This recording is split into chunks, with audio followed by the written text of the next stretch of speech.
最近有一个伫美国留海的台湾学生，伊指控伫纽约公共图书馆，和一个黑人攻击，头去弄到壁角，血流袂离。也毋过图书馆的保全说放这黑人做伊走。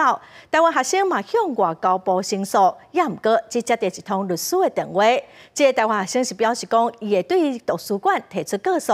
外交部部长吴钊燮今仔嘛表示，因为这个学生囡仔想要提告，所以外交部推荐律师，互伊嘛尽量来协助。这穿高靴啊，黑人查某人，若像无代志，伫纽约公共图书馆准备离开，边录影的代志，学生的朋友才上去提醒边仔路人爱细字。She just punched my friend like that. Like, she's bleeding right now. Be careful, guys. She just punched my friend. 这代志，女留学生发文指控，家己互黑人查某人莫名其妙攻击后头壳啊，致使头部弄到壁角，血流不煞。结果图书馆保全来到3天，说想要当作是无代志，或者黑人查某人直接离开。If we do something, we get arrested. You understand? So where's the police? They're on their way. We called them. You have to be patient.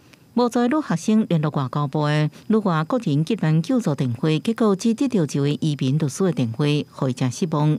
救助的过程伫网络引起讨论。根据女学生表示，针对图书馆伫警方无到场进前，就互黑人查某人离开，要提告图书馆。外交部长吴钊燮回应，因为学生希望进行法律诉讼，才推荐一位甲代表处有合作的律师互伊。外交部以及我们所有驻外单位，对于我们国人所遭受到的任何在国外所遭受到的这个困难或者是问题，我们都会尽可能的予以协助。2021年某部怀的女子和游民受到铁轨道或列车肇事，前警方认为这是随机犯案，不过意外引起阿黑族群的抗议。面对可能种族暴力的歧视，台湾人伫美国是不是有顺利的救助管道？伫留学生的心内出现一个问号。外交部是强调，对民众伫海外遭受任何困难或者是问题，拢会积极协助处理。记者综合报道。